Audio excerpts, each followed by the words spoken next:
Assalamualaikum warahmatullahi wabarakatuh. Saya di sini akan menjelaskan tentang perbedaan antara hadis riwayah dan hadis dirayah. Hadis merupakan salah satu sumber hukum dalam agama Islam yang menjadi acuan bagi seluruh muslim dalam menjalankan kehidupan sehari-hari, namun tidak semua hadis memiliki tingkatan otentik yang sama. Oleh karena itu, penting bagi kita untuk memahami metode-metode yang digunakan dalam mempelajari hadis agar kita dapat membedakan mana hadis yang sahih dan tidak. Dalam memahami hadis terdapat dua metode yang sering digunakan, yaitu metode riwayah dan dirayah. Keduanya memiliki peran penting dalam proses pengkajian dan penelitian terhadap validasi suatu hadis.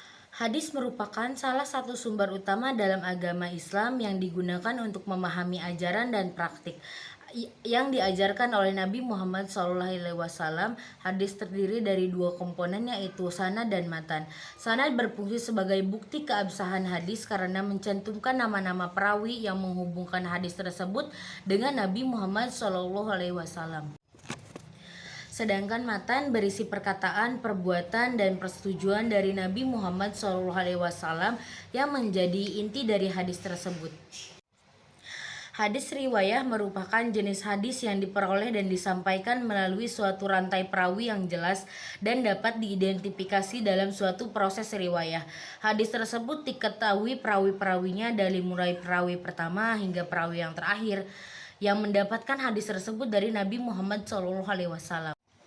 Hadis dirayah merupakan hadis yang diperoleh melalui analisis penelitian para ulama terhadap matan hadis yang ada. Dalam proses dirayah, ulama menggunakan metode kritik hadis untuk meneliti kualitas keabsahan matan hadis. Mereka melihat konsistensi isi hadis dengan ajaran Islam. Apa sih perbedaan hadis riwayah dan hadis dirayah? Hadis riwayah diperbolehkan melalui suatu rantai perawi yang jelas dan dapat diidentifikasi. Rantai perawi ini menunjukkan siapa saja ya perawi yang mendapatkan hadis secara langsung dari Nabi Muhammad SAW. Hadis riwayah memiliki kekuatan dan keabsahan yang lebih tinggi karena dapat dilacak keasliannya melalui sanad. Hadis dirayah diperoleh melalui suatu analisis dan penelitian ulama terhadap matan hadis yang ada. Ulama menggunakan metode kritik hadis untuk meneliti kualitas dan keabsahan matan hadis.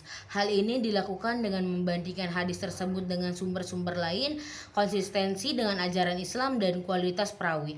Penelitian ini membantu dalam memastikan keaslian dan keberadaan hadis dalam agama Islam. Dengan demikian, perbedaan utama antara hadis riwayah dan hadis dirayah terletak pada cara diperolehnya.